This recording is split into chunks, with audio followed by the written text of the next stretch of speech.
So, breastfeeding is a whole new journey after pregnancy, and of course, as a mom, we want to give the best to our baby through breastfeeding. And today, in this episode, let's welcome Citra Ayu Mustika atau yang biasa kita panggil Ma Aji. Halo, apa kabar? Apa kabar kamu juga? Thank you ya udah undang aku kesini ya. Hai Trophy Mom semuanya. Oke, jadi Kak Citra gimana nih perjalanan dari Jakarta ke Singapura lancar? Lancar, aku excited banget diundang kesini. Selain bisa ketemu kamu in person, kita bakal sharing-sharing juga seputar menyusui. Sekalian jalan-jalan bareng keluarga aku. Menyelam sambil minum air ya? Apa minum sirup dah? Oke, sebelum kita mulai, aku bakalan main myth or fact about breastfeeding. Kita di sini udah ada red flag sama green flag ya. Yeah. Siapa yang red flag? Dan siapa yang green flag? Nah. Oke, jadi kalau misalkan mitos, bisa angkat yang red flagnya. Mitosnya red flag. Kalau fact, yang green flag. Hijau. Oke. Kita coba. Aduh, deg-degan nih pertanyaannya. Jangan aneh ya pertanyaannya ya. Kalau aneh, semakin aneh makin asik nggak sih? Semakin aneh makin seru ya. Iya. Oke. So, myth or fact, breastfeeding bisa bikin vagina kering. Beneran? Fact banget. Nih waspada. Aku mau ngasih tahu nih warning buat kamu juga ya. Iya. Jadi ibu yang menyusui itu punya keluhan setelah dia melahirkan. Kalau masalah libido itu beda-beda. Ada yang libidonya sama aja, tetap nafsuan gitu ya. Ada yang libidonya menurun. And that's okay, that's normal. Tapi kalau vagina kering itu hampir semua ibu menyusui mengalami. Nah, karena kenapa? Hormon prolaktin, yaitu hormon yang memproduksi ASI, dia itu berbanding terbalik dengan hormon estrogen. Hormon estrogen itu hormon yang kewanitaan ya, yang membuat vagina jadi lebih basah, dalam tanda kutip basah, yang membuat vagina jadi lebih elastis juga. Nah, karena prolaktinnya tinggi, estrogennya ketekan. Apa yang terjadi? Area vagina kering. Nah, pertanyaannya kenapa ya Tuhan membuat wanita yang menyusui seperti itu? Iya. Tujuannya supaya wanita tidak terlalu menikmati proses reproduksi sehingga menghindari hamil lagi. Karena kenapa? Ada bayi yang lagi disusui. Kita harus memastikan, alam ini memastikan bayi ini sukses disusui sampai 2 tahun. Jadi si ibu dibuat tidak tertarik dengan aktivitas seks, dibuat nggak nyaman dengan aktivitas seks dengan harapan dia akan menghindar dari kegiatan seks. Nah, supaya ibunya nggak kebobolan hamil lagi, jadi si bayinya ini bisa disusui sampai 2 tahun. Karena kalau ibunya sampai hamil lagi, kebobolan, apa yang terjadi? Produksi ASI dia bisa turun, bahkan bisa benar-benar kering. Gitu ceritanya. Seru ya? Baru pertanyaan pertama loh guys. Iya. Wow, ini eye opening buat aku. Lanjut. Myth or fact yang kedua, ASI ibu menyusui bisa tumpah-tumpah ke muka suami saat berhubungan seks. Aduh, tiba-tiba flashback nih. Iya. Salah ya. Ya, ini menarik juga. Jadi beware buat para ibu yang lagi hamil, karena ibu menyusui udah mengalami ini nih. Jadi pada saat melakukan aktivitas seks dengan pasangan, apa yang terjadi? Hormon oksitosinnya itu meledak-ledak. Hormon oksitosin itu adalah hormon yang bertanggung jawab ngeluarin ASI. Kalau prolaktin yang memproduksi ASI, kalau oksitosin yang ngeluarin ASI-nya. Nah, pada saat kita berhubungan seks dengan pasangan kita, ada skin to skin contact sama pasangan dan lain-lain, itu membuat tubuh kita jadi lebih rileks, happy, bahagia gitu ya. Sehingga apa yang terjadi? ASI-nya ngalir lancar jaya. Jadi itu adalah fact. Sehingga apa yang terjadi? Enggak cuma netes-netes, bahkan bisa sampai dia Deres ya? muncrat ngalir gitu sampai ke muka suami. Nah, itu antara suaminya risih atau suaminya senang ikut kenyang tuh. Dua kemungkinan ya, Bu. Sambil minum, sambil makan sambil juga. menyelam, sambil minum susu kalau itu Kak. Beda lagi ceritanya. Lanjut. Mantep Maji. Oke. Myth or fact, breastfeeding may lead to saggy breast. Saggy breast, titik kendor ya? Iya, kendor. Ini aku mau kasih tahu ya ke para suami ya, istri kalian itu kan udah menyusui, udah hamil, udah menyusui ya, itu jadi badannya itu berkorban banyak. Pertama aku mau bilang karena ini menyusui menyebabkan saggy breast, aku jawab itu red flag dulu ya. Iya. Karena bukan menyusuinya yang membuat tete jadi kendor. Jadi ada banyak faktor yang membuat tete jadi kendor. Pertama, kehamilannya itu sendiri. Usia juga dong. Tuh gravitasi bumi juga harus kita salahkan. Gravitasi bumi ke bawah, tete kita kalau berat ya dia mengikuti gravitasi bumi. Kalau ke atas aneh dong. Serem, melayang tetenya gitu ya. Nah, terus juga berat badan ngaruh. Umur tadi aku udah sebut ya.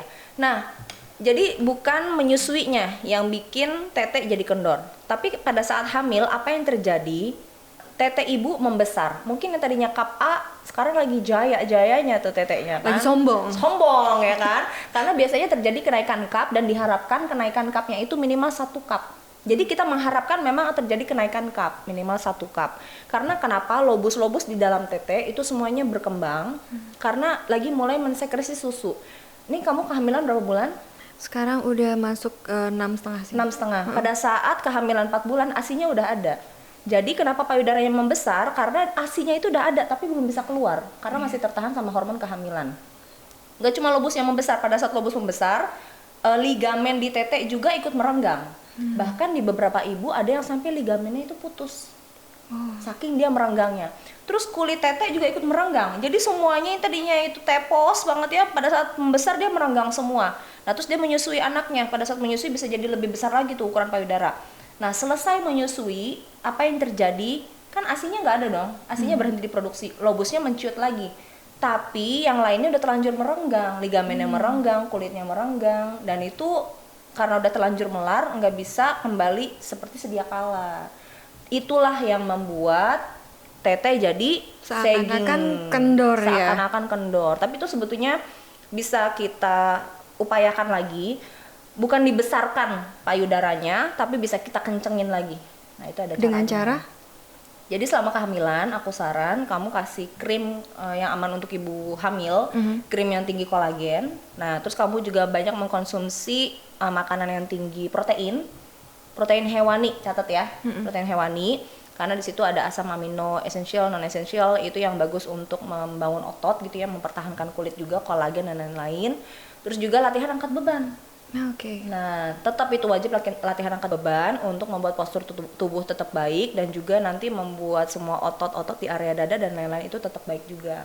Nah, nanti harapannya pada saat udah selesai menyusui itu enggak terlalu mengerikan ya. Bentuknya mengkisutnya enggak terlalu parah gitu ya. Enggak terlalu terkejut gitu ya. Pak suami maafkan aku.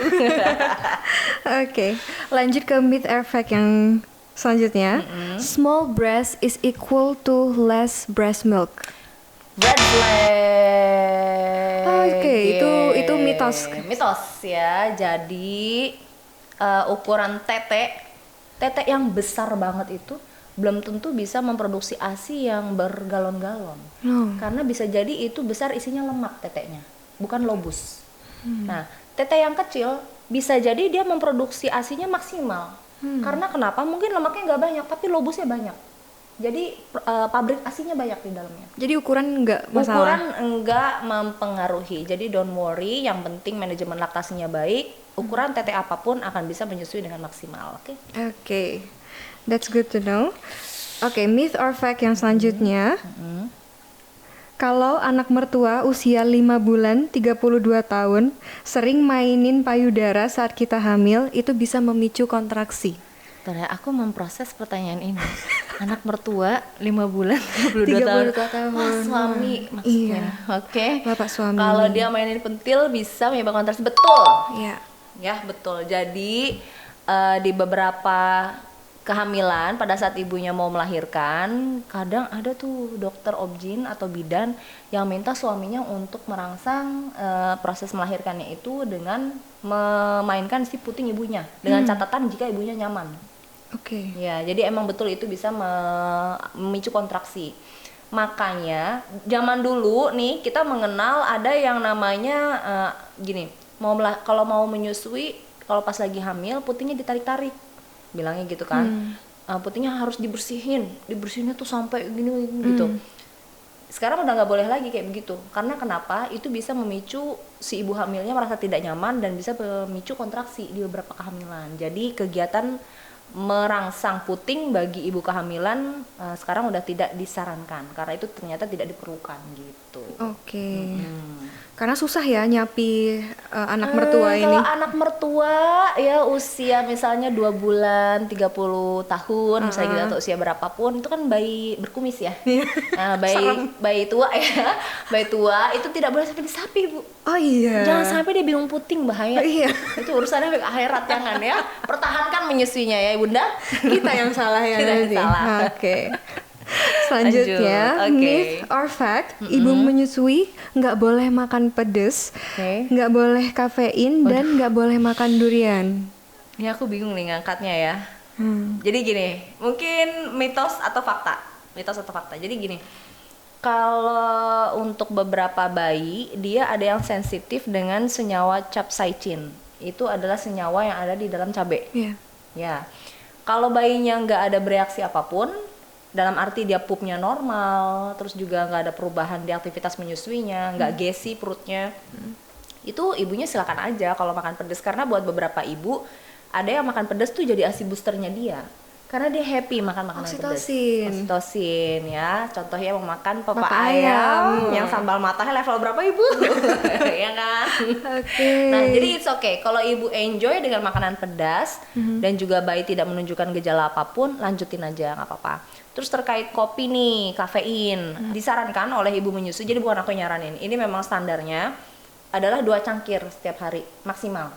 Oke, Ya, batasnya. batasnya 2 cangkir kecil ya, batasnya, karena harapannya itu nggak mengganggu produksi ASI. Jadi kafein itu kan punya apa ya? Dia itu mengikat hemoglobin, ya, mengikat zat besi. Di beberapa ibu menyusui ada yang sensitif, sehingga itu mempengaruhi produksi ASI-nya dia.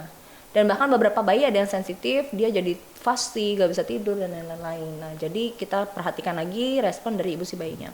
Lalu duren. Nah, kalau duren ini juga balik lagi, ibunya happy silakan. Kalau itu membuat dia happy, biasanya nanti produksi ASI-nya lancar. Tapi again kita perhatikan lagi reaksi bayi. Ya, apakah bayinya bereaksi dengan ibunya makan durian, atau kalau bayinya nggak bereaksi, gas Bu makan durian ya. Jujur selama hamil ini, aku nggak ngidam yang kayak sushi, sashimi atau apa. Aku ngidam durian. Sama kayak gue lagi, enak banget ya. Iya. Aku nggak bisa makan nasi tapi makan durian bisa. Ih, kenapa ya? Aneh Nggak banget tahu, deh. biarinnya gas. Oke, kita ke myth or fact yang selanjutnya. Myth or fact, ibu yang sedang flu tidak boleh menyusui. Mitos, tetap Oke. boleh menyusui. Nggak nular. Enggak, pakai masker aja, nggak apa-apa. Jadi menariknya gini ya guys, saat ibu lagi sakit, apa yang terjadi? Di ASI-nya dia akan memproduksi antivirus. Ibunya lagi sakit apa? Contoh, pada saat kita lagi rame-rame COVID kemarin, kan vaksin COVID lagi dikembangkan nih istilahnya. Tapi buat ibu menyusui, anti COVID-nya itu ada di ASI-nya. Jadi ibu menyusui duluan yang badannya itu menemukan anti COVID. Amazing. Ya? Amazing. Katakanlah amit-amit ya, kamu sakit nih, kena COVID. Bayi kamu tetap kamu susui nggak apa-apa, karena di ASI-nya akan tercipta anti COVID-nya. Gitu. Terus kalau misalnya kamunya sehat, bayi kamu nih amit-amit yang kena COVID atau kena flu atau apa gitu. Pada saat dia menyusui langsung, apa yang terjadi? Ada proses namanya baby speed backwash. Jadi tubuh ibu men-screening kondisi kesehatan si bayi melalui air liurnya. Dari situ tubuh ibu tahu, oh ini si bayi lagi sakit ini nih. Dan tubuh ibu akan otomatis memproduksi ASI dengan anti penyakit yang lagi diderita si bayi. Keren banget kan? Keren banget, merinding. Merinding Iya. disco. Karena emang tubuh kita tuh secanggih itu dibuat sama Tuhan untuk melindungi si bayi. Makanya ASI nggak bisa main-main. Karena setiap detik dia kandungannya berubah. Jangan salah, bukan setiap hari. Setiap detik kandungannya berubah tergantung apa? Kesehatan ibu, kesehatan bayi, lingkungan, cuaca, dan lain-lain. Nanti kalau cuaca panas banget nih, siang-siang, jangan heran kalau ASI-nya lebih encer, karena itu untuk melegakan dahaga si bayi. Malam-malam ASI-nya akan lebih kental, karena kenapa? Lebih berlemak gitu ya, lebih mengenyangkan untuk bayi supaya dia bisa tidur lebih nyenyak. Amazing amazing kan? sekali. Nah, jadi tetap semangat nyusuinnya walaupun ibu sakit, konsumsi obat-obatan jika perlu, dan pilih obat-obatan yang busui friendly. Bahkan ibu yang HIV sekarang juga udah bisa menyusui. Demi apa? Iya, ibu yang hepatitis B juga bisa menyusui.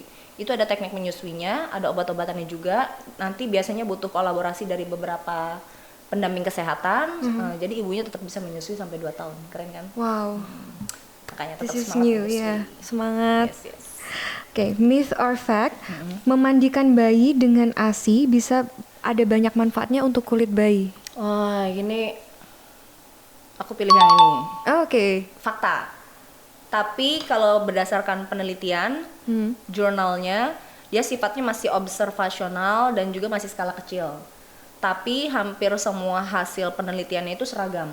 Bahwa bayi yang dimandikan dengan ASI, misalnya bayinya eksim, eksimnya membaik. Misalnya bayinya ruam popok, ruamnya membaik. Atau misalnya bayinya lagi sakit kulit apa, itu penyakit kulitnya membaik.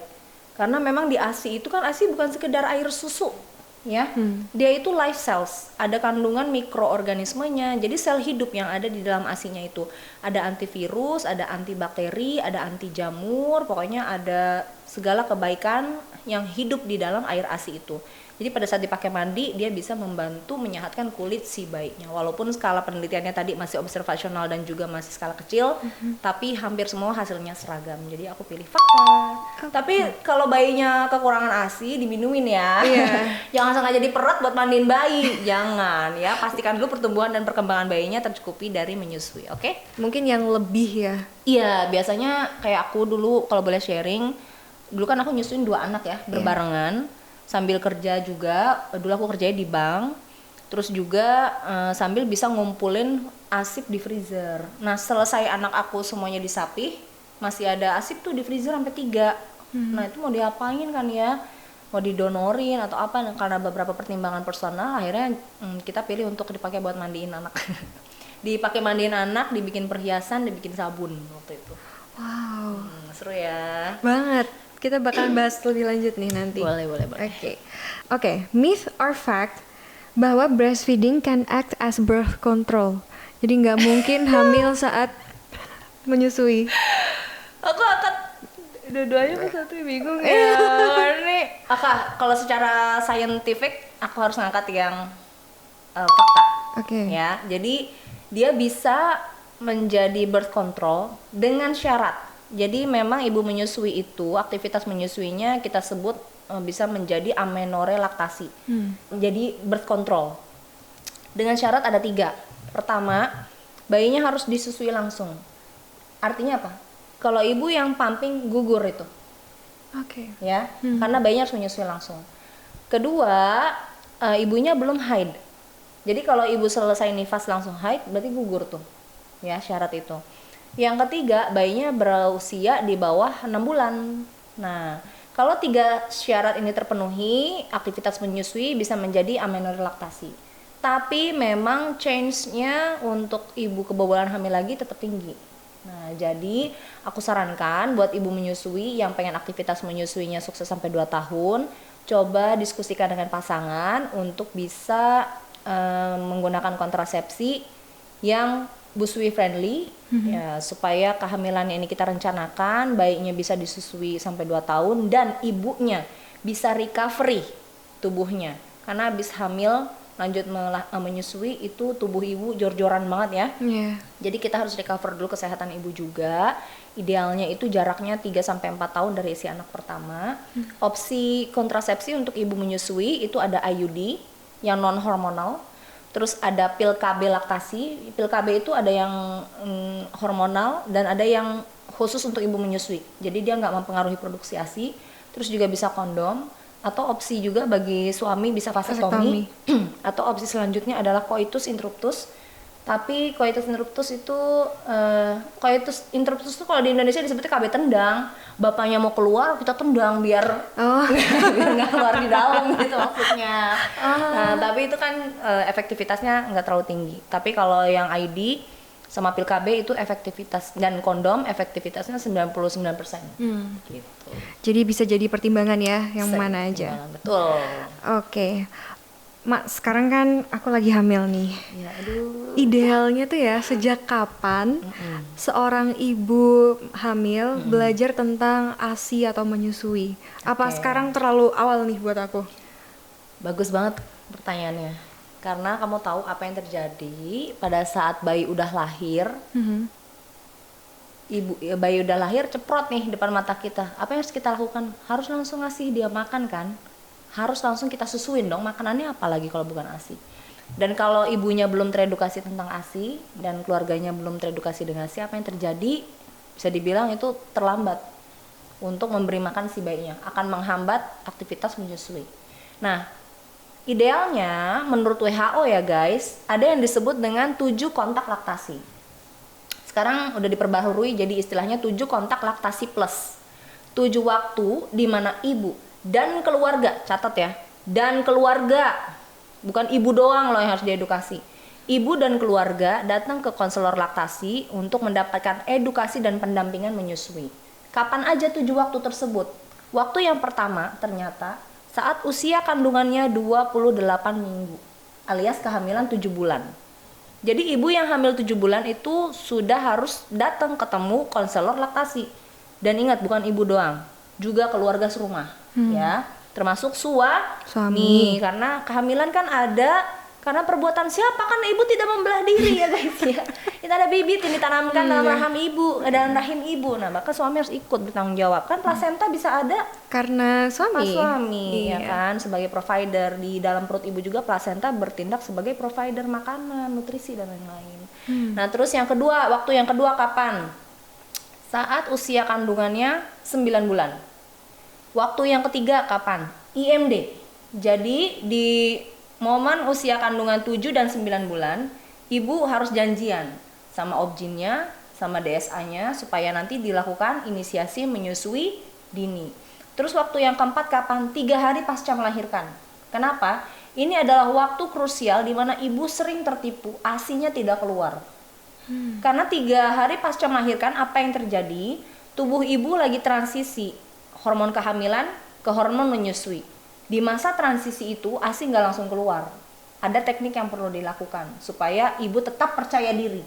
Yang kita jaga di sini adalah kepercayaan diri ibu bahwa dia mampu menyusui. Terus yang kelima, waktunya kapan? 7 hari pasca melahirkan, berat badan bayi harus sudah kembali ke berat semula. Berat semula dilahirkan. Terus waktu yang keenam adalah di 14 hari pasca melahirkan. Lalu saat nifas balik lagi. Dan plusnya itu kapan? Kapanpun ibu dan keluarga membutuhkan pendampingan menyusui. Selama 2 tahun itu mau bolak-balik ke konselor laktasi silakan, bahkan direkomendasikan gitu. Oke. Jadi kamu hamil, ini udah waktu yang tepat untuk belajar menyusui. Tadi udah 6 bulan sekian ya, udah mau 7 bulan, itu bagus banget, keren banget, minimal udah mengedukasi diri. Nanti suami dan keluarga serumah ya, catat Support system kita ya. support system kita, siapa yang nanti akan bantu ngurus bayi, Pak RT, Pak RW, Pak Lurah sekecamatan, semuanya harus ikut belajar menyusui ya. Siap. Ya, sekarang ini kan banyak bidan atau dokter yang mendukung IMD atau Early Breastfeeding Initiation dengan cara skin to skin dengan newborn baby setelah dia lahir. Gimana nih Ma Aji? Menurut Ma Aji ini bisa membantu kesuksesan untuk menyusui atau enggak? Ya, itu tingkat kesuksesannya itu kalau IMD meningkat sampai, aku lupa ya persentase di jurnalnya berapa, tapi benar-benar meningkatkan kesuksesan menyusui itu sampai 2 kali lipat. Karena gini, IMD yang tepat buat ibu yang melahirkan normal adalah minimal 1 jam. Oke. Kalau ibunya melahirkan sesar, nah ini sering nggak kalian ngerasain nggak lahiran sesar cuma ditempelin di pipi doang bayinya, atau bayinya cuma ditaruh di dada, udah ya bu, langsung diangkat bayinya, ya kan? Padahal tahu nggak standarnya kalau ibu lahiran sesar, bayi itu IMD-nya minimal 2 jam. Lebih lama daripada yang lahir normal. Minimal ya 2 jam, artinya bisa lebih dari itu, justru lebih lama dari yang lahiran normal. Karena ibu yang sesar itu memang secara statistik akan punya tantangan sedikit ya, sedikit tantangan, ASINya keluarnya agak delay, but it's okay, makanya IMD itu diperlukan. Nah jadi memang alhamdulillah sekarang udah banyak dokter, terus juga bidan, doula dan lain-lain itu menyarankan pentingnya IMD untuk meningkatkan kesuksesan menyusui gitu. Oke, jadi IMD yang benar itu tadi minimal 1 jam untuk yang lahir normal, 2 jam yang lahir sesar, dan itu apa perlu bayinya dimandiin dulu atau dia bakalan kedinginan nggak sih? Menarik juga nih pertanyaannya. Jadi untuk rumah sakit, pemilihan rumah sakit juga penting. Oh, oke. Ya, pemilihan rumah sakit penting, pemilihan dokter penting, karena rumah sakit yang baby friendly, dia pasti akan mendukung aktivitas IMD, dan apa yang akan dia lakukan, dia akan menyesuaikan suhu ruangan. Jadi lebih friendly juga untuk ibu dan si bayi melakukan aktivitas IMD itu. Nah, terutama di ruangan operasi ya, kalau ibunya lahiran sesar itu nanti akan disesuaikan juga. Selama IMD itu akan didampingi itu 1 jam, 2 jam, pokoknya sampai si bayinya nemuin pentil ibunya tuh akan didampingin. Nah, apakah bayinya perlu dimandiin? Enggak. Jadi begitu dia ceprot-prot langsung ditaruh di dada ibunya, dan biarkan dia mencari sendiri payudara ibunya. Tahu nggak? Bayi kan baru lahir nggak bisa langsung ngelihat cerung kayak kita bisa ngelihat duit, bisa ngelihat apa gitu kan ya. Ngelihat duit, melek matanya kan. Tajam. Bayi dipancing duit nggak bisa dia. Nggak akan dia datang ke pentil ibunya. Kalau Mbak Nabila kan dipancing duit bisa datang. Ya kan? Ditransfer datang. Kalau bayi tahu nggak apa yang membuat dia nyamperin pentil ibunya? Apa? Pertama, pentil ibu itu kan ada gerinjal-gerinjal ya. Itu disebutnya kelenjar Montgomery. Itu menghasilkan semacam minyak yang beraroma seperti ketuban. Wow. Jadi bayi baru lahir nggak boleh dimandiin. Kenapa? Biar dia mencium aroma sisa-sisa ketubannya, dan nanti dia di dada ibunya akan menuju ke, kok aku tahu ya bau itu ya. Dia akan nyamperin ke situ. Dan kedua, dia akan berhasil meraih areola puting ibunya. Karena apa? Itu adalah area yang lebih gelap di antara kulit tubuh ibunya. Bahkan untuk ibu yang dari ras kulit lebih hitam, yang hitamnya benar-benar hitam, pasti puting dan areolanya akan lebih hitam lagi dari kulitnya. Sehingga bayinya bisa menemukan ada yang berbeda dan beraroma seperti ketuban, dan dia akan menuju ke situ untuk dia bisa menyusu pada akhirnya. Keren kan? Iya, makanya banyak dari ibu yang hamil semakin menggelap ya. Daerah areolanya. Areolanya, karena memang diciptakan supaya si bayi mampu menemukan sumber makanannya. Iya. Keren ya. Oke, jadi nggak boleh ngeluh nih kalau emang menggelap ya. Emang kelihatannya mungkin kurang estetik ya.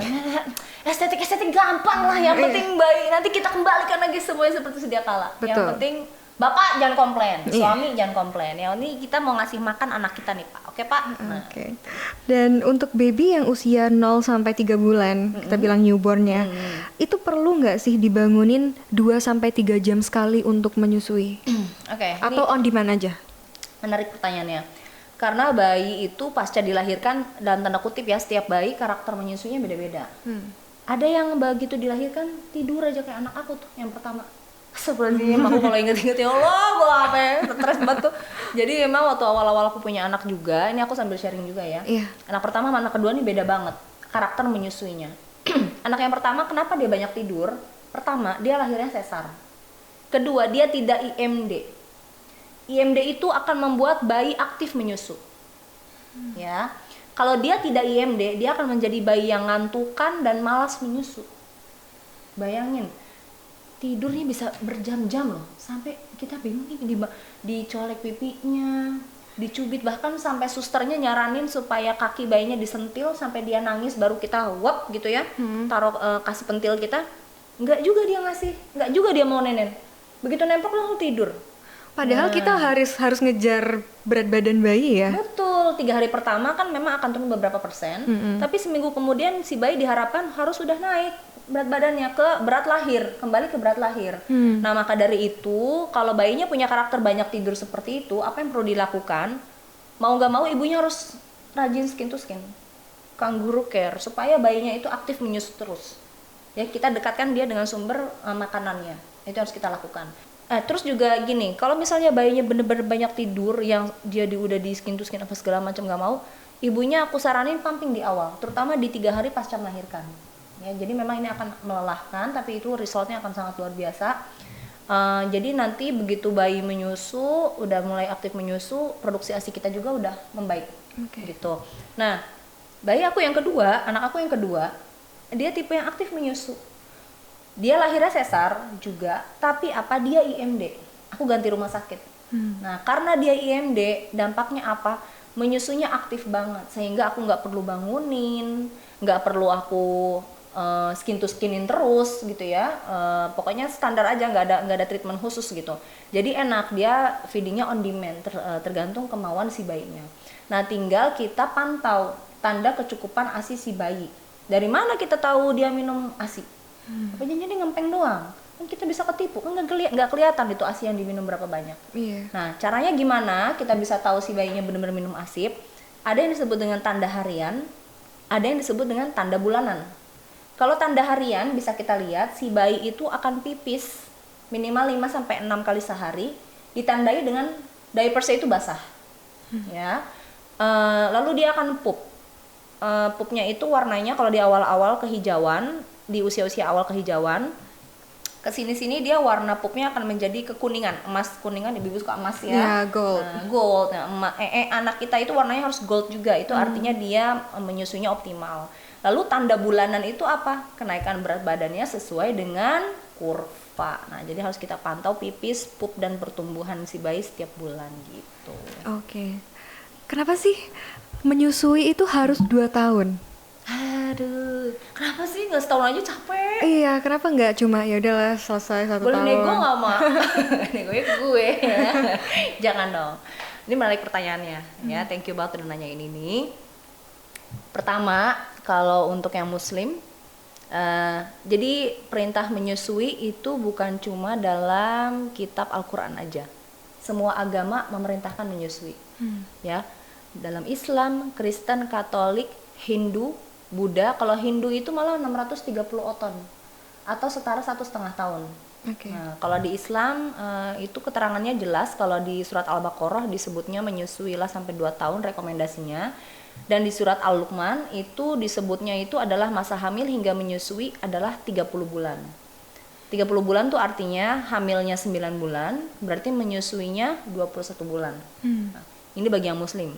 Jadi pertama, kenapa sih menyusuinya 2 tahun? Pertama itu ternyata perintah Tuhan. Nah sekarang, oke, Tuhan nyuruh 2 tahun, tapi emang kenapa? Tuhan, aku maunya 1 tahun aja, boleh nggak Tuhan? Tuhannya dinego. Ini yang menarik juga. Jadi ada teori namanya 8 developmental stages of human. Ya, jadi 8 tahapan perkembangan manusia. Ini adalah teori yang dikembangkan oleh Erik Erikson, seorang psikososial di beliau ini. Dia membagi bahwa manusia itu punya 7-8 tahapan perkembangan. Tahapan yang pertama itu saat manusia berusia 0-2 tahun. Itu adalah fase di mana bayi baru lahir ke dunia dan dia masih mengembangkan fase trust versus mistrust istilahnya. Fase di mana si bayi yang baru dilahirkan ini kan tadinya dia nyaman nih di perut ibunya, hangat, gelap, enak tidur, diayun-ayun sama ibunya, mendengar suara ibunya, nggak usah makan ya, kan dari plasenta aja dia bisa kenyang gitu ya, pokoknya nggak repot hidupnya. Lahir ke dunia trot, wah kaget ya, silau banget banyak orang, katanya berisik, dingin, mulutnya pada julid gitu ya. Jadi dia tuh, ini secure gak bumi ini buat gue, dunia ini secure gak, safe gak buat aku. Dia lagi bertanya-tanya tuh. Nah, rasa secure dan safe itu adalah basic insting manusia.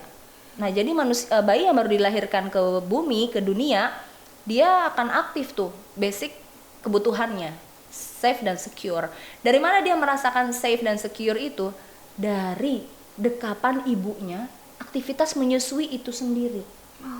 Nah, karena pada saat menyusui apa? Kan kita nyusuin bayi nggak begini ya, nggak megang bayi nggak begini kan? Didekap dong dengan penuh kasih sayang gitu kan ya. Kita ajak ngobrol dia, ada kontak eye to eye. Si bayi ini merasakan aroma ibunya, kan dia paling familiar dengan aroma ibunya dan degup jantung ibunya. Makanya pada saat dia menyusui kan dekat dengan jantung. Oh, aku tahu nih bunyi jantung ini nih yang sering aku dengar pada saat aku masih di perut ibuku. Nah, rasa-rasa familiar itu yang membuat si bayi merasa safe dan secure akhirnya. Dampaknya apa? Ada penelitiannya.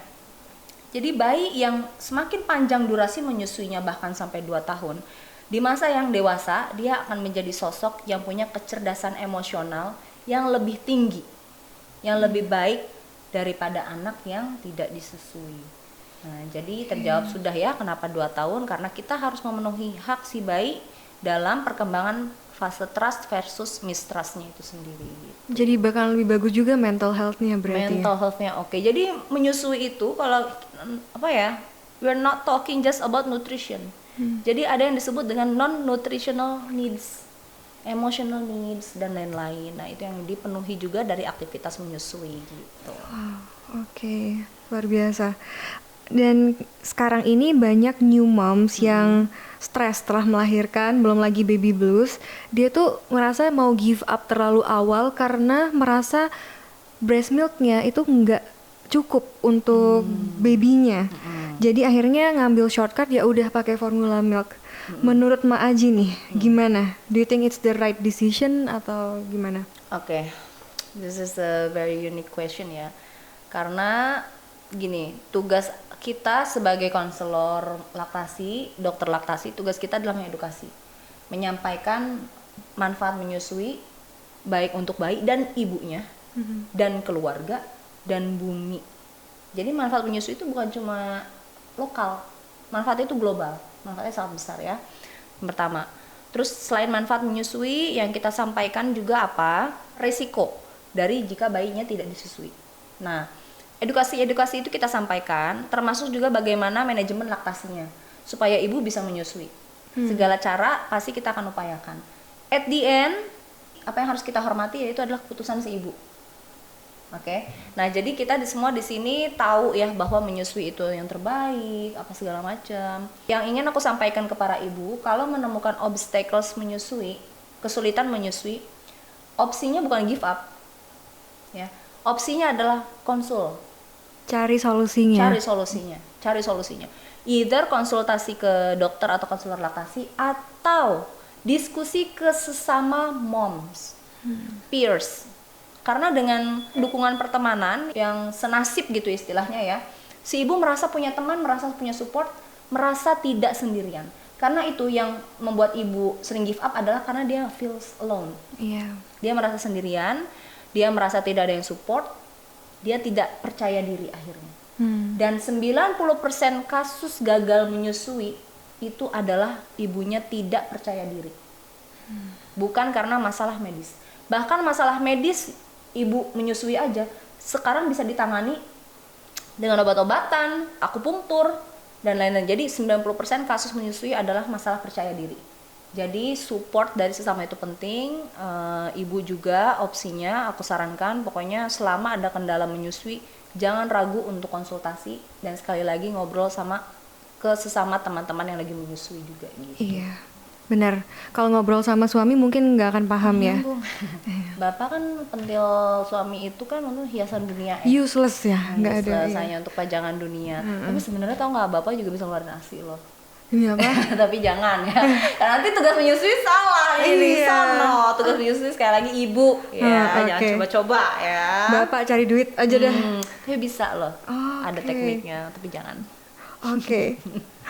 Aku mau tanya dong, apa nutrisi yang paling penting untuk ibu hamil? Kayak sekarang kan ada banyak banget ASI booster juga. Itu diperlukan atau enggak? Menarik ya. Jadi sering ada omongan ya, kamu kan lagi nyusuin, makannya 2 piring. Meledak tuh lambung gue. Langsung 2 piring tuh, belum berat badan tambah naik. Iya. Jadi bicara nutrisi soal ibu menyusui, bukan porsinya yang double, tapi kalorinya yang adekuat dan gizinya seimbang. Jadi kita nggak cuma ngomong kalori. Kalau kalori sih kita makan sembarangan aja kalori bisa tinggi, tapi bergizi nggak. Misalnya mie instan kalori tinggi, ada gizinya nggak? Ya kan? Tapi mie instan it's okay lah, itu ASI booster. Iya. Sesekali bikin oksitosin naik. It's okay. Ya. Tapi we're talking about nutrition ya. Jadi kita harus serius juga ngasih makan tubuh kita. Kondisi ibu hamil, nutrisi ibu hamil dengan kebutuhan nutrisi ibu menyusui, tahu nggak besaran mana? Ibu hamil. Ibu menyusui yang lebih besar kebutuhan nutrisinya. Karena kan bayinya udah ceprot nih lahir. Bayinya bertambah besar, kebutuhan dia bertambah banyak, sementara dia bergantung ke ASI kita. Disedot guys, istilahnya sampai ke otak-otak kita disedot rasanya. Makanya nih haho tuh begitu kita menyusui, diajak ngobrol tuh mom brain deh itu kan. Nah, maka dari itu aku sarankan ibu makan gizi seimbang dan kalau bisa itu dominasinya adalah protein hewani. Jadi nggak cuma di lauk makannya aja, tapi juga snack time-nya adalah protein, khususnya protein hewani aku sarannya. Karena udah ada penelitian nih dari Turki mengkonfirmasi penelitian yang lain, bahwasannya ibu yang banyak mengkonsumsi protein hewani, dia produksi ASI-nya semakin melejit, semakin menyala teteknya gitu ya. Menyala asiku. Menyala asiku gitu kan. Terus selain protein hewani, yaitu tadi gizi seimbang, jangan lupa juga jus atau buah yang tinggi vitamin C. Karena itu akan membantu penyerapan dari si proteinnya itu sendiri. Nah, terus juga suplemen tambahan. Ini sebenarnya opsional, tapi ini titipan dari objen-objen yang kenalan aku juga ya. Jangan lupa suplemen yang semasa hamil itu dilanjutkan. Karena sebenarnya si ibu menyusui masih butuh itu sampai menyusuinya selesai. Kan gini, masalahnya gini guys, ibu yang lagi hamil kan ditanganin obgyn ya. Iya. Begitu dia lahir, siapa yang merhatiin ibu? Gak ada. Makanya nggak pernah ada yang ngasih tahu ibu tuh harus makannya gimana, nggak ada. Nah, makanya ini tugasnya siapa? Ya udah, kita mulai tobat sama-sama ya. Iya. Konselor laktasi juga harus mengingatkan ini. Suplemen ibu menyusuinya, ibu hamilnya dilanjutkan karena itu sangat bermanfaat buat ibu menyusui. Lalu kalsium, suplemen kalsium sehari 500 mg Minimal 500. minimal. Terus kalau bisa ada fish oil. Terus satu lagi adalah vitamin D. Nah, berapa IU? Sebetulnya sih minimal 2000, tapi banyak yang menyarankan ibu menyusui itu idealnya 5000 IU sampai masa menyusuinya selesai gitu. Aku kira cuma setelah sampai hamil aja, sampai melahirkan 5000 IU, ternyata terus sampai menyusui. Menyusui 2 tahun selesai. Karena kalau enggak nanti keluhan ibu menyusui apa coba? Mak, kok badan tiap bangun tidur kayak abis digebukin ya? Itu aku sekarang. Berarti ada yang salah sama nutrisi kamu. Tapi setelah aku minum vitamin D sama kalsium, udah nggak sakit-sakit lagi. Nah, berarti udah terpenuhi. Iya. Berarti kemarin badannya ngasih alarm kan? Betul. Kenapa nih kekurangan nutrisinya apa? Ternyata biasanya mikronutrien, yaitu si kalsium dan vitamin D. Nanti ibu menyusui gitu juga tuh, badan kayak digebukin, terus apa? Kesemutan mulu. Itu kekurangan vitamin B12 biasanya. Jadi badan kita emang udah ngasih sign ya buat Bener. kita tuh kurang apa. Rambut rontoknya sampai bangun tidur aja, sampai nggak ngapa-ngapain aja di lantai rambut semua tuh. Nah, kalau rambut itu biasanya hormonal iya, tapi itu juga kalau sampai setahun masih begitu terus, itu adalah sign si ibunya kekurangan gizi, malnutrisi ibunya. Kulit kering, sering sariawan, di area mulut sampai bibir itu biasanya juga keringnya tuh parah banget. Nah, terus juga biasanya apalagi ibu mulai eksim. Nah, dan lain-lain. Nah, itu tubuh kita udah ngasih alarm, jadi pastikan kebutuhan nutrisinya itu tercukupi selama menyusui sampai 2 tahun gitu. Oke. Sekarang ini kan kayak ASI seret bisa jadi masalah. Oversupply ASI juga bisa jadi masalah. Itu gimana ya cara ngatasinnya, Mak? Ya, ini menarik ya. Jadi, tubuh kita itu super smart, otak kita itu super smart dalam membaca demand ASI. Nah, jadi proses produksi ASI itu ada 3 laktogenesis, 3 tahapan produksi ASI. Laktogenesis yang pertama itu pada saat ibu hamil, ya. Proses produksi ASI-nya masih ditekan oleh hormon. Laktogenesis kedua itu terjadi saat ibu melahirkan. Ini juga masih produksi ASI-nya masih dikendalikan hormon. Laktogenesis yang ketiga itu terjadi saat bayinya udah lahir kan. Nah, ini udah bukan hormon lagi yang mengendalikan, tapi kita sebutnya dengan local control atau autocrine control, yaitu proses produksi aslinya tergantung sama demand yang ibunya buat, ibu dan bayinya buat. Artinya apa? Semakin sering teteknya dikosongin, dengan cara apa? Rajin disusui bayinya, kita utamakan disusui bayinya ya guys. Yang kedua dibantu pompa boleh untuk ibu yang bekerja. Semakin sering teteknya dikosongin, dikeluarin ASINya, semakin banyak produksi ASINya. Nah, karena proses produksi ini lokal kontrol atau autocrine control, jadi Tuhan tuh maha adil ya. Jadi rezeki kamu tuh tergantung gimana kamunya. Kamu mau ngusahain nggak? Banyak bisa, dikit bisa, ngepas bisa. Bisa diatur. Bisa diatur. Nah, jadi karena konsep dasarnya adalah produksi ASI berdasarkan supply and demand, bahkan kita pun bisa mengatur apakah kita mau oversupply, apakah kita mau low supply, apakah kita mau pas-pasan supply. Nah, itu bisa. Walaupun memang ada beberapa kondisi medical ya untuk yang low supply sama yang oversupply. Kalau memang karena medical, dia harus dibantu dengan obat-obatan dan terapi tertentu. Tapi kalau dia nggak ada masalah medical, maka kita bisa ngatur sendiri, produksi kita bisa banyak, dikit, atau pas buat bayi gitu.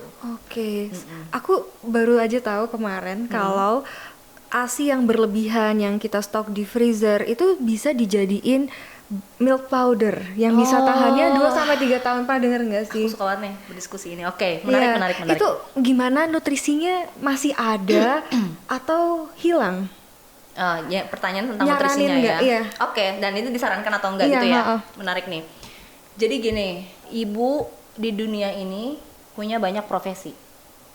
Ada yang pengusaha kayak kamu, kayak kita ya, dagang kerjanya ya. Ada juga ibu yang harus berjauhan kerjanya dengan baik. Contoh, ibunya pelaut. Oke. Ya, dia kerja di laut, entah itu dia captain, jadi dia woman in man's field lah biasanya gitu ya.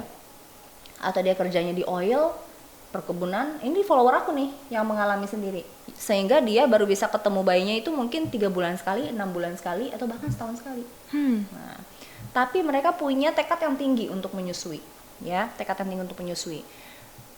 Pada saat teknologi powder ini belum dilakukan, chance mereka untuk sukses menyusui sampai 2 tahun itu berat ya. Karena kenapa? Selain mereka harus pumping setiap hari, proses pengirimannya itu agak sulit, ya. Pengiriman dari tengah laut gimana coba? Iya kan? Tingkat keawetan ASI itu kan ada masa ininya. Kalau misalnya dia dikirim dalam kondisi beku, nyampainya harus dalam kondisi beku juga. Kalaupun cair itu ya, kalau masih ada beku-bekunya masih bisa dibekukan lagi. Tapi kalau dia sudah cair total gimana? Kan ketahanannya paling cuma 2 sampai 5 hari doang. Habis itu nggak bisa dikonsumsi lagi. Ya kan, dikhawatirkan nggak baik untuk bayinya. Sehingga untuk beberapa ibu dengan profesi seperti ini, temuan teknologi ini, ASI dijadikan powder, ini menjadi solusi buat mereka sebenarnya. Jadi mereka tetap bisa menyusui bayinya dari jauh. Aku bilangnya menyusui dari jauh ya. Jadi dia tetap bisa pumping dan lain-lain. Kalau alatnya itu rumahan, kan kalau nggak salah alatnya rumahan ya. Jadi bisa dilakukan sendiri di rumah. Jadi kalau alat ini tepat guna dan tepat subjek, ini akan menjadi solusi untuk ibu-ibu yang seperti tadi. Dia nggak perlu khawatir ASInya basi, karena kan dalam ASInya masih tahan sampai 3 tahun ya. Iya, shelf life-nya lumayan panjang. Iya, lebih dari setahun, lebih dari 2 tahun tuh bahkan, sehingga pada saat dikirim nyampe ke rumah untuk dikonsumsi bayinya itu masih aman. Nah, tapi memang kekurangannya pasti ada lah ya. Mungkin ada oknum yang memanfaatkan teknologi ini, ASI bubuk ini untuk hal-hal yang tidak bertanggung jawab. Nah, makanya aku bilang tadi sebenarnya ASI powder ini bisa menjadi solusi kalau dia tepat guna penggunaannya ya. Nah, untuk nutrisinya gimana? Kalau untuk freeze dry seperti ini, memang alatnya itu yang harus punya integrity ya. Alat itu harus dipastikan memang bisa nge-freeze nutritionalnya itu sampai 95% ya, kalau nggak salah, bisa dijaga sampai 95%. Nah, tapi buat aku sendiri juga ya, ini adalah tetap solusi yang lebih baik daripada anaknya dikasih susu formula. Oke. Gitu. Jadi opsinya adalah ASI fresh disusui. Kalau nggak bisa yaitu ASI fresh. Kalau nggak bisa ASI beku. Kalau nggak ada juga ibunya nggak bisa ngasih ASI donor. Terus jangan langsung susu formula dulu. Mungkin ini bisa menjadi solusi juga si ASI powdernya ini. Nah, baru kalau ASI udah nggak bisa, nggak ada wanita lagi di muka bumi ini, boleh susu formula gitu. Wah, oke. Jadi memang diutamakan itu ASI ya. Betul. Cuma memang yang masalah ASI powder itu, aku nggak akan mendebat dokter laktasi atau konselor laktasi lain. Masing-masing dari kita pasti punya pendapat dan punya preference. Tapi karena memang klien aku itu banyak ibu-ibu di luar negeri, kamu kan termasuk yang jauh juga nih. Iya. Ya kan, aku di Jakarta, kamu di Singapura. Terus aku punya juga klien yang kerjanya itu di Australia. Ada juga ibu-ibu yang kerjanya itu sebagai pelaut dan lain-lain. Jadi untuk pandangan aku yang punya klien dengan situasi seperti itu, ini bisa menjadi solusi untuk mereka gitu. Oke, jadi meskipun sebagus apapun merek susu formulanya, itu nggak akan menggantikan ASI. Ibu, semahal apapun sufor yang ibu beli di luar sana, sekaya apapun ibu, nggak akan ada yang bisa menggantikan ASI. Karena ASI itu udah paling mahal. Jadi ada penelitiannya, ya. ASI dicek pakai mikroskop, dan ini susu formula dicek pakai mikroskop. Pada saat ASI dicek dengan mikroskop, apa yang terjadi? ternyata itu bukan cuma air, bukan cuma susu guys, bukan cuma susu yang kalian beli di supermarket, dicolok pakai sedotan kenyang. Nggak cuma manfaatnya kenyang doang, tapi di dalamnya itu ternyata ada life cells, ada sel hidup, ada stem cells, ada bakteri baik, ada anti jamurnya. Jadi memang Rame ya di situ. rame berarti. banget, itu adalah kehidupan. Makanya ASI oleh para ahli menyusui, ahli ASI lah ya, ahli breast milk gitu yang meneliti, ASI itu udah bukan dianggap sebagai susu doang. Dia dianggapnya adalah sebagai kehidupan, mikroorganisme tersendiri gitu. Nah, beda nih, begitu susu formula diteliti dengan dilihat menggunakan mikroskop, ada apa tuh di dalam situ? Nggak ada apa-apa, guys. Nggak ada kehidupan. Cuma ini aja Sepi. bulat-bulat Sepi itu dong cuma lemak berarti, aja. Mak. Iya, itu juga lemak sapi, bukan lemak manusia. Oke. Sepi banget. Jadi kasihan dan amat disayangkan kalau bayi kita tidak mendapatkan ASI, karena ASI itu manfaatnya mempengaruhi bayi hingga ke tingkat seluler, hingga ke tingkat sel si bayi itu sendiri gitu. Oke, tadi kan kita ada bahas tentang ibu yang bekerja atau working mom. Kayak di Singapura mungkin mungkin nggak dapat maternity leave sampai 6 bulan. Sedangkan menurut World Health Organization, infants should be exclusively breastfed for the first 6 months of life to achieve optimal growth, development, and health. Nah, jadi mau nggak mau working mom pasti breast pumping dong. Yoi. Apakah breast pumping ini disarankan? Karena kan nanti kata Mak Aji sebelumnya, aku pernah nonton konten kamu, baby tuh bisa jadinya bingung puting atau nggak sebaik, nggak seefektif direct breastfeeding gitu. Oke, pertama, life is a choice. Iya. Jika ibu memutuskan untuk punya bayi tapi tetap juga bekerja, that's okay. Itu adalah pilihan. Ya, tugas kita adalah mendukung pilihan ibu bahwa si ibu mau tetap bekerja, tapi gimana caranya si bayinya tetap bisa mendapatkan haknya, yaitu ASI. Ya, jadi untuk ibu pekerja kita sarankan memang untuk memerah payudaranya, tidak selalu dengan alat. Nah, aku punya kenalan juga tuh, yang dia di kantornya nggak punya alat, dia memerah pakai tangan. Lebih efektif, pengosongannya 10 menit aja bahkan cukup. Canggih ya dia. Canggih. Kayak, wah kenceng banget loh suaranya, dan LDR-nya lebih cepat. Itu karena dia tekniknya juga udah bisa ya. Jadi dia cuma modal botol aja tuh ke kantor, bawa botol untuk nadah, sama plastik asip sama ice gel, udah kalau udah dituang-tuangin, udah 10 menit, udah dia gini-gini, periksa kosong, masih ada dikit, kan nggak akan pernah habis kan, nggak akan pernah habis ASI itu, udah diperah lagi, udah keluarnya sedikit, udah dia selesai, bungkus tuh, dan itu pengosongannya maksimal. Kalau pakai tangan justru lebih maksimal pengosongannya. Tapi ada juga ibu yang, Allah gue gak kuat nih kayaknya gue harus gini-gini ya kan. Udah deh, gue mama milenial, gue mengandalkan teknologi, ya udah pakai breast pump. Nggak, masalahnya nggak semua ibu ASInya bisa keluar sama breast pump. Oke. Jadi ada yang harus pakai tangan, ada yang kalau pakai breast pump cocok, alhamdulillah gitu ya. Ya mumpung aku belum beli breast pump nih. Tahu-tahu pakai tangan. Iya, cocoknya. ujung-ujungnya pakai tangan. Iya. Nah, kalau pakai breast pump buat ibu pekerja itu bisa jadi solusi. Di Indonesia itu banyak banget ibu-ibu yang naik motor mau empat tuh teteknya. Luar biasa. Luar biasa, gong sekali Anda. Iya, aku juga dulu gitu, Bang. Ya Allah ya Robi, lagi meeting sama direktur, Pak. Wah, itu kunci utamanya apa? Nggak tahu malu. Karena aku nanam mindset itu, gue nggak pumping, anak gue nggak makan. Jadi, Pak maaf ya Pak, ini jadwal saya pumping, saya akan tetap meeting di sini. Ya udah, direkturnya pura-pura buta tuh habis itu. Gue kan sibuk sendiri, masang apron, kuak, udah nyangkut semua di tete gue. Ya udah, gue ngetik lagi, gue nulis lagi, gue ngomong lagi. Jadi itu tuh nggak jadi hambatan. Iya. Buat seorang ibu Bekerja menyusui. ya, bekerja. Aku promosi juga lagi di kantor. Alhamdulillah waktu menyusui itu. Berarti kan itu nggak jadi hambatan menyusui itu untuk ibu bisa berkarya di tempat kerjanya gitu ya. Betul. Nah terus ya udah, berarti nanti untuk ibu yang bekerja itu seperti itu, bisa menggunakan alat pompa atau perah dengan tangan, disarankan per 2 sampai 3 jam. Oke. Ya, per 2 sampai 3 jam. Dan bayi yang di rumah, aku saran gunakanlah media minum asipnya itu selain botol dot. Ini bukan kata aku. Jadi ada yang disebut dengan 10 langkah menuju keberhasilan menyusui, 10 LMKM. Ini standarnya WHO juga. Poin yang kesembilan adalah masalah botol dot.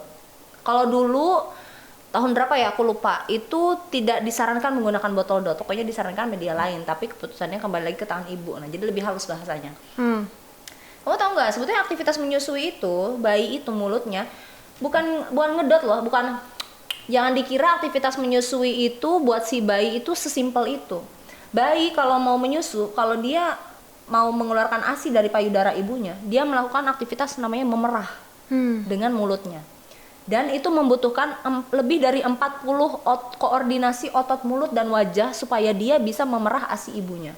Dan lidahnya, ini nenen. Lidah bayi nih. Lidah bayi itu begini loh. Ngok. Jadi complicated banget. Kerja keras banget dia berarti. Makanya bayi kalau disusui kepalanya keringetan, bener nggak? Karena dia kerja keras banget. Iya, aku tahu ponakanku gitu ya. Becek tuh sekepala, ya kan? Itu nanti akan melatih otot motor dia. Nanti itu untuk apa tuh? Bekalnya. Untuk kemampuan dia mengunyah saat makan dan untuk kemampuan dia bicara. Makanya bayi yang disusui dengan botol dot, dia itu nggak menggunakan koordinasi sekompleks itu. Dia cukup mangap, ngedot. ASInya keluar kan tuh gampang, sehingga tidak ada koordinasi itu dan membuat si bayinya jadi apa, akhirnya pada saat dia kembali disusui ke ibunya dia jadi bingung puting gitu. Nah, makanya disarankan medianya itu yang tidak terlalu memanjakan bayi. Cup feeder, sendok. Cup feeder apaan tuh, Mak? Ya udah sendok yang gampang aja, sendok yang ada di rumah atau gelas kecil cangkir, atau pipet bisa ya, juga pipet, tapi hati-hati ya, sekarang pipet banyak yang ujungnya silikon, jadi ujungnya tuh kayak dot. Jangan pakainya pipet yang ujungnya keras ya, seperti pipet obat, pakai pipet itu. Dan media lain pokoknya selain botol dot. Nah, itu harapannya apa, si bayi tetap mau menyusu ke ibunya nantinya. Kalau bayinya bingung puting juga nanti ada beberapa tekniknya seperti skin to skin, balik lagi skin to skin dan kangguru, tapi itu repot. Jadi harus proses relaksasi namanya. Jadi nggak kita sarankan menggunakan botol dot, tapi menggunakan media-media yang tadi udah aku sebutkan. Jadi tadi kan kita bahas tentang memerah dengan tangan untuk mengosongkan. Kalau nggak dikosongkan, katanya bisa ada namanya mastitis. Aduh, masalah baru lagi. Iya. Bener banget tuh. Gimana sih mastitis ini? Boleh tolong dijelasin? Ini menarik ya. Untuk beberapa ibu yang nggak mengosongkan payudara, dia melakukan pembiaran terhadap teteknya. Itu produksi ASI di tete kan jalan terus. Jalan terus, tapi dia bingung. Kok aku nggak dikeluarin ya? Kita produksi mulu loh guys. Iya sih, mau diapain ini di tete? Kok nggak ada yang ngeluarin gitu kan ya? Terus bos, ini si ibu lagi sibuk kerja, lagi sibuk apa lo, terus bos gitu. Gak bisa ini produksi jalan terus gitu kan.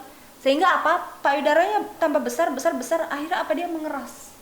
Karena apa, tubuh kita pada saat ASInya nggak dikeluarkan, dia akan mengeluarkan senyawa protein. Kita nggak sebut protein, kita sebutnya senyawa aja. Senyawa, sehingga yang kita sebut dengan FIL, yaitu feedback inhibitor of lactation. Jadi tubuhnya membaca, ini ASI nggak dikeluarin nih, bahaya nih kalau ASInya diproduksi terus meledak tetenya. Harus dihentikan produksinya, sehingga otak memerintahkan tete kayak berhenti produksi ASInya. Nah, kalau nggak langsung dikeluarkan itu kan udah ada tandanya tuh, payudaranya mulai mengencang. Ya, kalau ibu udah mulai merasakan alarm mengencang lalu dikeluarkan, ASInya aman. Yang berbahaya itu udah tahu kencang, dia nggak keluarin. Apa yang terjadi? Nanti dia akan mengalami namanya mastitis. Bahkan bisa sampai abses. Abses itu berarti ASInya udah jadi batu, tetenya udah jadi batu. Kalau tetenya udah jadi batu, itu berarti ASI di dalamnya udah keras banget. Itu dikeluarinnya udah nggak bisa dinenenin ke bayi. Itu harus didrainase. Jadi dipijat. Nggak bisa pijit lagi, saya operasi dibelek, dimasukin selang supaya drainase, makanya keluar ASI yang kesumbatnya itu. Ngeri banget kan? Makanya jangan sampai terjadi. Pastikan aktivitas menyusuinya itu, pengosongan payudaranya itu maksimal, manajemen laktasinya baik, bayi disusui.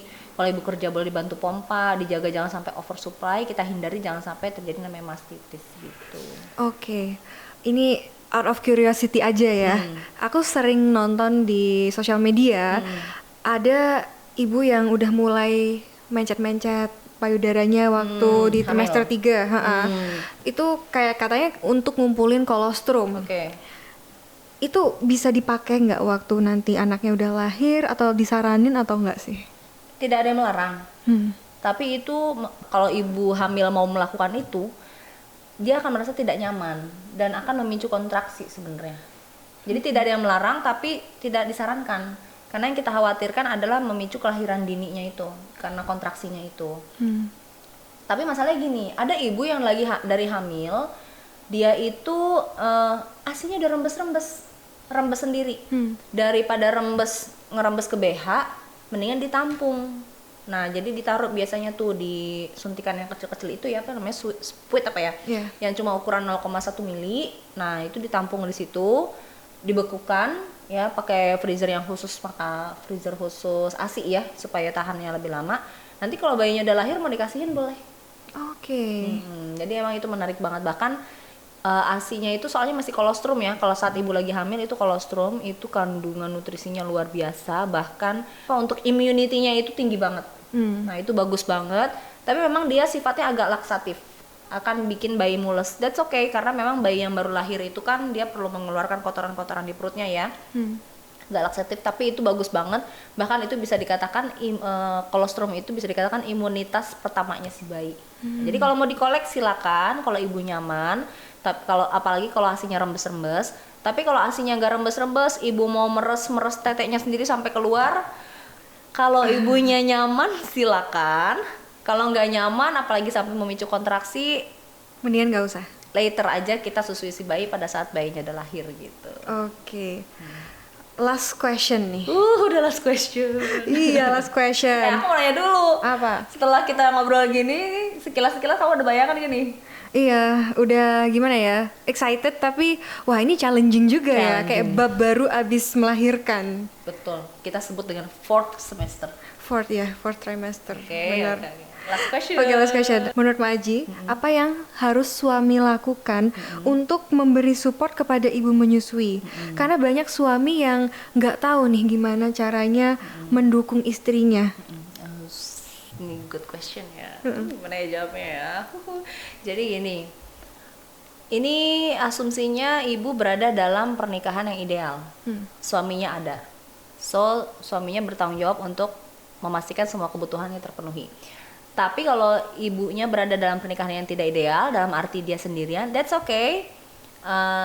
Kita nggak perlu minta atau mengemis dukungan dari siapapun. Kita bisa stand untuk diri kita sendiri. Fokus kita menyusui adalah tujuannya karena Tuhan, dan juga supaya bayi kita sehat dan juga untuk sehat, kitanya juga sehat gitu ya. Tapi kalau ada suaminya diam aja tidur di tengah malam, apakah harus kita tendang palanya? Enggak dong ya. Jadi ingat, kehamilan itu terjadi karena perbuatan siapa? Pak Bapak jangan pernah nggak dengar Pak. Perbuatan suami dan istri, karena istri kan tidak membelah diri Pak.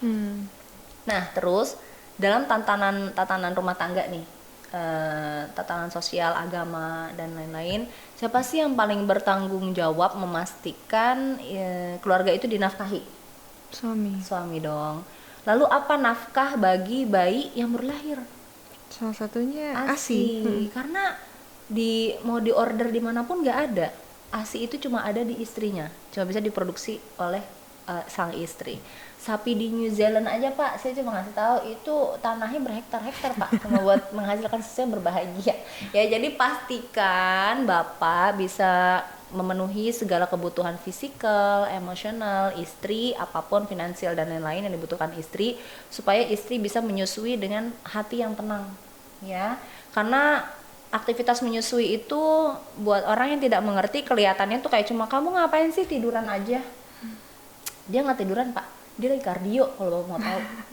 Menyusui itu kardio ya, jadi laparnya luar biasa, capeknya luar biasa karena disedot semua energinya, nutrisinya dan lain-lain itu habis untuk si bayi, badan si ibunya. Jadi pastikan kebutuhan si ibu itu terpenuhi. Dan jenis supportnya seperti apa? Kalau aku sarankan diskusi. Karena setiap dapur rumah tangga itu pasti beda-beda kebutuhan dukungannya itu seperti apa. Ada yang kebutuhannya, kalau aku sendiri gini, kalau dulu kebutuhannya, kamu yang penting diem. Aku pokoknya kalau aku punya keputusan ini, kamu dukung aja. Nah, dulu bentuk dukungan yang aku butuhkan adalah suami yang seperti itu. Tapi ada juga temen aku yang modelnya gini, kamu harus beliin aku makanan yang aku suka, kamu harus beliin, kamu harus nyuciin botol pompa kalau aku pumping apa segala macam. Nah berarti supportnya suami seperti itu yang diharapkan oleh istri. Kerjain Ya. Jadi saran aku memang challenging proses menyusui itu karena transisi ya. Suami dan istri tadinya mereka adalah sepasang kekasih, a lover. Begitu ada si bayi, mereka naik level menjadi sepasang ayah dan ibu. Dan pada saat mereka naik level ini akan banyak dispute, ya. Ayah merasa tersisih, ayah merasa tersingkirkan karena melihat istrinya fokus banget sama bayinya, waktu tubuh pikirannya semuanya habis buat bayi, sehingga ayah merasa tersisih. Nah, jangan merasa tersisih. Kalian berdua adalah sekarang sepasang orang tua. Satukan lagi visi dan misi kalian, sampaikan lagi kebutuhan satu sama lain supaya proses menyusui si bayi dan membesarkan si bayi ini nanti semuanya berjalan sesuai dengan apa visi dan misi dari keluarga kita gitu. Betul, karena bayi nggak akan jadi kecil lagi ya. Betul. Itu saatnya kita memberi nutrisi yang terbaik. Betul. Dan aku juga mau nitip pesan ini. Iya. Kalau suami dan istrinya tinggal satu atap dengan mertua, aku minta tolong banget buat suami menjadi garda terdepan yang harus membela istri saat terjadi dispute dengan mertua, ya. Karena nggak mungkin Pak kita sebagai seorang istri itu melawan, dalam tanda kutip melawan omongan mertua. Karena kan mertua ada yang udahlah kamu tiduran mulu, bantu kayak beres rumah, tiduran mulu nyusuin anak. Enggak Pak, jadi bapak itu tugasnya adalah sebagai guardian keluarga ya, penjaga pelindung keluarga, memastikan nafkah ASI itu diperoleh oleh si bayi, sehingga mengedukasi orang tua bapak itu adalah menjadi tanggung jawab bapak. Betul. Seperti itu.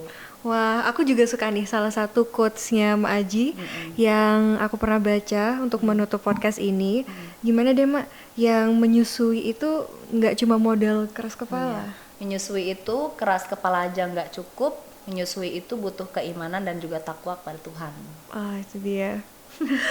Oke, terima kasih udah mendengarkan podcast ini sampai terakhir dan makasih juga buat Mak Aji. Thank you. Thank you semuanya. Dadah. Bye.